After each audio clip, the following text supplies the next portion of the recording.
அஸ்ஸலாமு அலைக்கும் வரஹ்மத்துல்லாஹி வபரகாத்துஹு. அபுதாபி, துபாய், ஷார்ஜா மற்றும் ஏனைய ஐக்கிய அரபு அமீரக பள்ளிவாசல்களில் வெள்ளிக்கிழமை ஓதப்படும் ஜும்ஆ உரை. வெளியீடு ஐக்கிய அரபு அமீரக அரசின் இஸ்லாமிய விவகாரத்துறை. தேதி வெள்ளிக்கிழமை துல்காதா பிறை 23 ஹிஜ்ரி 1445, 31 மே 2024. தலைப்பு: நீண்ட ஆயுள் ஒரு பாக்கியமாகும். தலைப்பு: நீண்ட ஆயுள் ஒரு பாக்கியமாகும். எல்லா புகழும் அல்லாஹுக்கே. அவன்தான் அளவற்ற அருளாளனாகவும் நிகரற்ற அன்புடையவனுமாக இருக்கிறான். உடல் ஆரோக்கியத்தை பேணும் முயற்சிகளில் ஈடுபடுமாறு அவன்தான் நம்மை ஆர்வமூட்டுகிறான். உடற்கட்டமைப்பை நன்கு பாதுகாப்பதையும் நோய்களுக்கு தகுந்த முறையில் சிகிச்சை அளிப்பதையும் ஒரு மனிதன் நீண்ட ஆயுளுக்கான காரணியாக அவன்தான் வைத்திருக்கிறான். மேலும் வணக்கத்திற்குரியவன் அல்லாஹ் என்று வேறு யாரும் இல்லை. ஆட்சி அதிகாரங்கள் அவன் வசமே உள்ளன.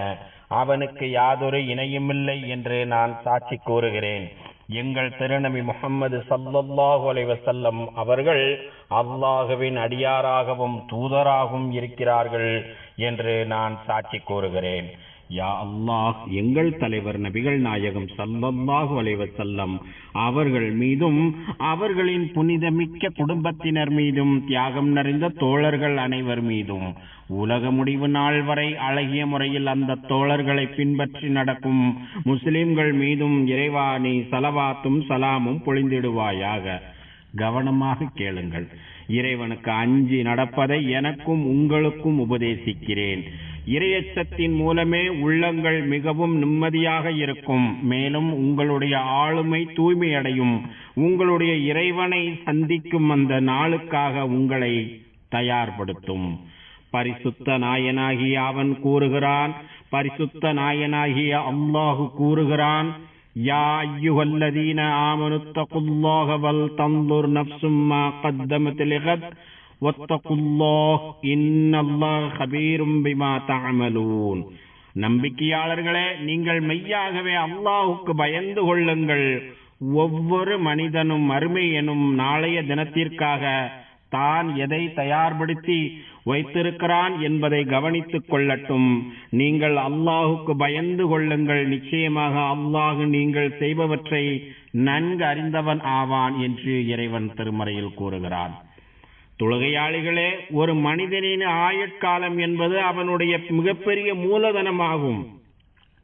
அளவற்ற அருளாளன் ஒரு மனிதனுக்கு வழங்கிய மாபெரும் பாக்கியமாகும். அல்லாஹு தஆலா தனது வேதத்தில் இந்த ஆயுட்காலத்தின் மீது சத்தியமிட்டு பேசுகிறான். இத்தகைய ஆயுட்காலம் முடிவதற்கு முன்னரே அதை நன்கு பயன்படுத்திக் கொள்ளுமாறு இறை தூதர் கண்மணி நாயகம் ஸல்லல்லாஹு அலைஹி வஸல்லம் அவர்கள் அறிவுறுத்துகிறார்கள். ஆயுட்காலம் என்பதற்கு அரபியில் உம்ர் என்கிற சொல் பயன்படுத்தப்படுகிறது. உம்ர் என்கிற சொல் கட்டமைப்பு என்கிற பொருளையும் தருகிறது. உம்ர் என்கிற அரபி சொல் கட்டமைப்பு என்கிற பொருளையும் தருகிறது. ஏனெனில் நீண்ட ஆயுட்காலத்திற்கு தேவையான உடலை அது கட்டமைத்து தருகிறது என்று பொருள் கொள்ள முடியும். மேலும் தமது நீண்ட ஆயுள் காலத்தின் மூலமே இப்பூமியை நன்கு கட்டமைத்து அதில் சுபிட்சமாக வாழ வழி செய்கிறது. இது குறித்து அல்லாஹு தஆலா கூறுகிறான், ஹுவ அன்ஷஅகும் மினல் அர்தி வஸ்தஅமரகும் ஃபீஹா. அவனே உங்களை பூமியிலிருந்து படைத்தான், அதிலேயே அவன் உங்களை வசிக்கவும் செய்கிறான் என்று இறைவன் திருமறையில் கூறுகிறான். நீடித்த ஆயுள் மூலம் ஒரு மனிதன் சுபிட்சமான வாழ்வையும் வசதியான கட்டமைப்பையும் உருவாக்கி கொள்ள முடியும். இறை தூதர் கண்மணி நாயகம் ஸல்லல்லாஹு அலைஹி வஸல்லம் அவர்கள் கூறுகிறார்கள், இன்ன மினஸ் ஸஆததி அன் யதூல உம்ருல் அப்த். சுபிட்சமான தன்மை என்பது ஒரு அடியானின் ஆயுள் நீடித்திருப்பதாகும். சுபிட்சமான தன்மை என்பது ஒரு அடியானின் ஆயுள் நீடித்திருப்பதாகும் என்று இறை தூதர் ஸல்லல்லாஹு அலைஹி வஸல்லம் அவர்கள் கூறுகிறார்கள். மேலும் இறை தூதர் கண்மணி நாயகம் ஸல்லல்லாஹு அலைஹி வஸல்லம் அவர்கள் கூறுகிறார்கள், வ இன்னஹு லா யஸீதுல் முஃமின உம்ருஹு இல்லா கைரா. உங்களில் யாரும் மரணத்தை விரும்ப வேண்டாம். மரணம் வருவதற்கு முன்பே அதை வேண்டி பிரார்த்தனை செய்ய வேண்டாம். மரணம் வருவதற்கு முன்னரே அதனை வேண்டி பிரார்த்திக்க வேண்டாம். ஏனெனில் உங்களில் ஒருவர் இறந்துவிட்டால் அவரது நற்செயல் நின்று விடுகிறது. இறை நம்பிக்கையாளருக்கு அவரது ஆயுள் நன்மையையே அதிகமாக்கும் என்று இறை தூதர் ஸல்லல்லாஹு அலைஹி வஸல்லம் அவர்கள் கூறுகிறார்கள். அல்லாஹுவின் நல்லடியார்களே, நன்கு சிந்தனை செய்து பாருங்கள். இறை தூதர் கண்மணி நாயகம் ஸல்லல்லாஹு அலைஹி வஸல்லம் அவர்கள் நமது நீடித்த ஆயுள் காலத்தை பொறுப்பு மிக்கதாக நமக்கு உணர்த்துகிறார்கள். அதிகமான நன்மைகளை சேர்ப்பதற்கும் சுபிட்சமான வாழ்வை தக்க வைப்பதற்குமான காரணியாக இந்த ஆயுட்காலத்தை கருதுகிறார்கள். அனஸ் இப்னு மாலிக் ரலியல்லாஹு அன்ஹு அவர்களின் தாயார் இறை தூதர் கண்மணி நாயகம் ஸல்லல்லாஹு அலைஹி வஸல்லம் அவர்களிடம் வந்து தமது மகனுக்காக துஆ செய்யும்படி கேட்டுக்கொண்டார்கள். இந்த சஹாபி குறிப்பிடத்தக்க சிறப்பு வாய்ந்த சஹாபிகளில் ஒருவர். இந்த சஹாபி குறிப்பிடத்தக்க சிறப்பு வாய்ந்த சஹாபிகளில் ஒருவர். எனவே இந்த சஹாபிக்கு பின்வருமாறு மிக அதிகமான துஆக்களை செய்தார்கள். அவற்றில் நீண்ட ஆயுளுக்காகவும் துஆ செய்தார்கள். அனஸ் இப்னு மாலிக் ரலியல்லாஹு அன்ஹு அவர்களுக்காக பின்வருமாறு இறை தூதர் ஸல்லல்லாஹு அலைஹி வஸல்லம் அவர்கள் துஆ செய்தார்கள். அல்லாஹும்ம அக்ஸிர் மாலஹு வ பலதஹு வ அத்தில் ஹயாத்தஹு வக்ஃபிர் லஹு. யா அல்லாஹ், இவருடைய பொருளாதாரத்தையும் இவருடைய குழந்தை செல்வங்களையும் நீ அதிகப்படுத்துவாயாக. யா அல்லாஹ், இவருடைய பொருளாதாரத்தையும் இவருடைய குழந்தை செல்வங்களையும் நீ அதிகப்படுத்துவாயாக. மேலும் இவருக்கு நீடித்த ஆயுளையும் தருவாயாக. மேலும் இவரை நீ மன்னித்து விடுவாயாக என்று இறை தூதர் ஸல்லல்லாஹு அலைஹி வஸல்லம் அவர்கள் துஆ செய்துள்ளார்கள். தனது ஆயுட்காலத்தில் இரட்சகனுக்கு முழுமையாக கட்டுப்பட்டு நடந்து ஒரு மனிதன் தனது வாழ்வை அர்த்தமுள்ளதாக ஆக்கிக் கொள்ள வேண்டும். மிக அதிகமான நற்செயல்களில் ஈடுபட வேண்டும். வாழ்வின் உன்னத இலக்குகளை நோக்கி பயணிக்க வேண்டும். தமது தேசத்தின் வளர்ச்சிக்காகவும் உழைக்க வேண்டும். நல்லதொரு நாகரீகத்தை கட்டமைக்க உறுதுணையாக இருக்க வேண்டும். தமது அனுபவத்தாலும் பங்களிப்பினாலும் மற்றவர்களுக்கு பயனுள்ள வகையில் தமது வாழ்வை மேற்கொள்ள வேண்டும். சஹாபி அபூ பக்ர் ரலியல்லாஹு அன்ஹு அவர்கள் கூறுகிறார்கள், ஒரு மனிதர் இறை தூதர் ஸல்லல்லாஹு அலைஹி வஸல்லம் அவர்களிடம் வந்து, யா ரசூலல்லாஹ், அய்யுன் நாஸி கைர்? قال من طال عمره وحسن عمله. அல்லாஹுவின் தூதரே, மனிதர்களில் மிகவும் சிறப்பு வாய்ந்தவர் யார் என்று கேட்டார். அல்லாஹுவின் தூதரே, மனிதர்களில் மிகவும் சிறப்பு வாய்ந்தவர் யார் என்று கேட்டார். அதற்கு இறை தூதர் கண்மணி நாயகம் ஸல்லல்லாஹு அலைஹி வஸல்லம் அவர்கள், யாருடைய ஆயுட்காலம் மிக நீண்டதாக அமைந்து அவருடைய செயல்பாடுகளும் மிக அழகானதாக இருக்கிறதோ அவர்தான் மனிதர்களில் சிறந்தவர் என்று சொன்னார்கள். மறுபடியும் அந்த மனிதர், மனிதர்களிலேயே மிகவும் மோசமானவர் யார்? மனிதர்களிலேயே மிகவும் மோசமானவர் யார் என்று மறுபடியும் கேட்டார். அதற்கு இறை தூதர் கண்மணி நாயகம் ஸல்லல்லாஹு அலைஹி வஸல்லம் அவர்கள், யாருடைய ஆயுட்காலம் மிக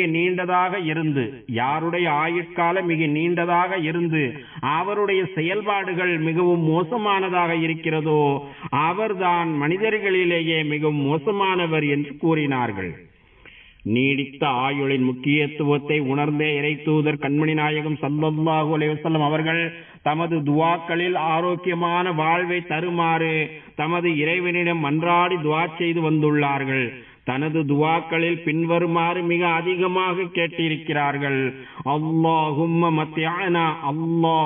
மத்திஅனா பி அஸ்மாஇனா வ அப்சாரினா வ குவ்வத்தினா மா அஹ்யைதனா வஜ்அல்ஹுல் வாரிஸ மின்னா. யா அல்லாஹ், நீ எங்களுக்கு தந்த வாழ்க்கையில் எங்கள் செவித்திறனையும் எங்கள் பார்வையையும் எங்கள் உடல் ஆற்றலையும் எவ்வித சிக்கலும் இல்லாமல் இன்பகரமானதாக ஆக்கி வைப்பாயாக. இதனை எங்களுக்கு நீ தொடர்ந்து நீடிக்கச் செய்வாயாக என்று துஆ செய்து வந்துள்ளார்கள். யா அல்லாஹ், எங்கள் ஆயுட்காலத்தில் நீ நற்பாக்கியம் செய்வாயாக. பரிபூர்ணமான உடல் ஆரோக்கியத்தை தந்து எங்களை நீ சுபிட்சமாக வைப்பாயாக. எங்கள் தேசத்திற்கு நம்பிக்கைக்குரியவர்களாக எங்களை நீ ஆக்கி அருள்வாயாக.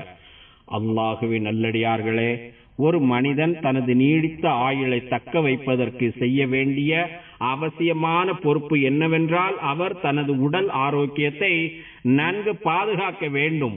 நோய் நொடியற்ற தமது வாழ்வில் அதீத அக்கறை செலுத்த வேண்டும். இறை தூதர் கண்மணி நாயகம் ஸல்லல்லாஹு அலைஹி வஸல்லம் அவர்கள் தமது துஆவில் இதனை மிக அதிகமாக கேட்டிருக்கிறார்கள். ஸல்லல்லாஹுல் அஃப்வ வல் ஆஃபியா, ஸல்லல்லாஹுல் அஃப்வ வல் ஆஃபியா, فإن أحدا لم يعط بعد اليقين خيرا من العافية. நீங்கள் அல்லாஹ்விடம் மன்னிப்பையும் பரிபூர்ணமான உடல் ஆரோக்கியத்தையும் கேளுங்கள். நீங்கள் அல்லாஹ்விடம் மன்னிப்பையும் பரிபூர்ணமான உடல் ஆரோக்கியத்தையும் கேளுங்கள். ஏனெனில் இறை நம்பிக்கையில் மன உறுதியை பெற்றிருக்கும் பாக்கியத்திற்கு அடுத்ததாக ஒருவனுக்கு கிடைக்கப்பெற்ற பாக்கியம் அவனுடைய உடல் ஆரோக்கியமாகும் என்று இறை தூதர் ஸல்லல்லாஹு அலைஹி வஸல்லம் அவர்கள் கூறுகிறார்கள். உடல் ஆரோக்கியத்தை பேணி பாதுகாப்பது ஒவ்வொரு மனிதனின் பொறுப்பாகும். நாளை மறுமையில் மன்னவனாகிய இறைவன் முன்னிலையில் இத்தகைய பாக்கியத்தை பற்றித்தான் ஒரு மனிதன் விசாரிக்கப்படுகிறான். அலம் நுஸஹ்இலக ஜிஸ்மக வ நுர்வீக மினல் மாஇல் பாரித். நாளை மறுமையில் ஓர் அடியானுக்கு தரப்பட்ட பாக்கியத்தை பற்றி முதலில் இவ்வாறே அவன் விசாரிக்கப்படுகிறான். உமக்காக உனது உடலை மிக ஆரோக்கியமாக நாம் வைத்திருக்கவில்லையா? உமக்காக உனது உடலை மிக ஆரோக்கியமாக நாம் வைத்திருக்கவில்லையா? மேலும் உனக்கு மிகவும் குளிர்ந்த நீரை தரவில்லையா என்று கேட்கப்படும் என்று இம்மனிதனிடம் கேட்கப்படும் என்று இறை தூதர் ஸல்லல்லாஹு அலைஹி வஸல்லம் அவர்கள் கூறுகிறார்கள். எனவே அல்லாஹுவின் நல்லடியார்களே, இந்த உடல் ஆரோக்கியத்தை நன்கு தக்க வைத்துக் கொள்ளுங்கள். தொடர்ந்து இதே நிலையில் நீடித்திருப்பதற்கான முயற்சிகளில் ஈடுபடுங்கள். உடல் ஆரோக்கியத்திற்கு கேடு விளைவிக்கும் பழக்கங்களை விட்டொழியுங்கள். உடலுக்கு கேடு விளைவிக்கும் மோசமான உணவுகளை தவிர்த்து விடுங்கள். ஆரோக்கியமான இயற்கையான உணவுகளை நாடிச் செல்லுங்கள். உடலுக்கு பாதிப்பை ஏற்படுத்தும் எந்த ஒன்றையும் கண்டிப்பாக தவிர்த்து விடுங்கள். சாப்பிடுவதாக இருந்தாலும் குடிப்பதாக இருந்தாலும் அளவோடு நடந்து கொள்ளுங்கள். தேவையான அளவிற்கு தினசரி உடற்பயிற்சி மேற்கொள்ளுங்கள். நடைப்பயிற்சியை வழமையாக்கிக் கொள்ளுங்கள். உங்கள் உடலுக்குள் தென்படும் சின்ன மாற்றங்கள் மற்றும் அபாய அறிகுறியை முற்றிலும் புறக்கணித்து விடாதீர்கள். மருத்துவரை அணுகி தேவையான ஆலோசனைகளை பெறுங்கள். அவ்வப்போது வழமையான மருத்துவ பரிசோதனையும் செய்து கொள்ளுங்கள். ஆரம்ப நிலையிலேயே நோய்களை கண்டறிந்தால் தகுந்த முறையில் சிகிச்சை பெற்று மீண்டு விடலாம். எனினும் நாள்பட்ட நோய்களுக்கு சிகிச்சை பெறுவதற்கும் அதனை தொடர்ந்து கண்காணித்து நிவாரணம் பெறுவதற்கும் முன்வாருங்கள். இதன் மூலம் நமது வாழ்வும் மேம்படும். மற்றவர்களுக்கும் நோய் தொற்று ஏற்படாமல் தற்காத்துக் கொள்ள முடியும். எந்த நோயையும் ஆரம்பத்திலேயே கண்டறிந்து அதற்கு தகுந்த முறையில் சிகிச்சை பெறுவதன் மூலம் நாமும் நலம் பெறுவதோடு சமூகத்தில் உள்ள மற்றவர்களுக்கும் முன்னுதாரணமாக திகழ முடியும்.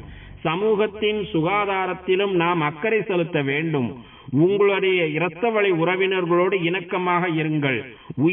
உயரிய நற்பண்புகளையும் குணாதிசயங்களையும் கொண்டிருங்கள். கொடுக்கல் வாங்கலில் மிக அழகான முறையில் நடந்து கொள்ளுங்கள். உடல் ஆரோக்கியத்தை போன்று உங்கள் மன ஆரோக்கியத்திலும் கவனம் செலுத்துங்கள். அடிக்கடி கோபம் கொள்வது, அதிகமான கவலை, எப்போதும் சோகமாக இருப்பது, எதன் மீதும் எரிச்சல் கொள்வது, எதன் மீதும் பற்றில்லாமல் இருப்பது, எல்லா சூழலிலும் எதிர்மறையான எண்ணங்களை கொண்டிருப்பது உள்ளிட்டவைகள் எல்லாம் மனநிலையில் ஏற்பட்டிருக்கும் பாதிப்புகளாகும். இவையெல்லாம் மனநிலையில் ஏற்பட்டிருக்கும் பாதிப்புகளாகும். தகுந்த மருத்துவரை அணுகி இதற்கான காரண காரியங்களை கண்டறிந்து இதிலிருந்து நாம் மீண்டு வர முயற்சி செய்ய வேண்டும். காரணம், இத்தகைய மன நோய்களே பின்னாளில் உடல் ரீதியான பாதிப்புகளை ஏற்படுத்தி பல்வேறு நோய்களை உருவாக்குகிறது. எனவேதான் இத்தகைய மன ரீதியான பாதிப்பிலிருந்து எல்லாம் வல்ல இறைவனிடம் நமது இறை தூதர் கண்மணி நாயகம் ஸல்லல்லாஹு அலைஹி வஸல்லம் அவர்கள் தொடர்ந்து பாதுகாப்பு கேட்டிருக்கிறார்கள். அவர்கள் பின்வருமாறு மிக அதிகமாக துஆ செய்து வந்துள்ளார்கள். اللهم إني أعوذ بك من الهم والحزن والعجز والكسل والجبن والبخل وضلع الدين وغلبة الرجال.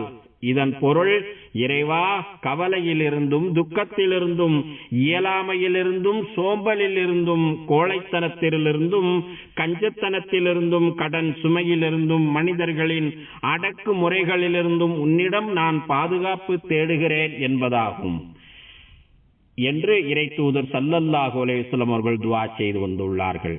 யா அல்லாஹ், இறை தூதர் கண்மணி நாயகம் ஸல்லல்லாஹு அலைஹி வஸல்லம் அவர்களை பின்பற்றி நடப்பதற்கு எங்களுக்கு நீ உதவி புரிவாயாக.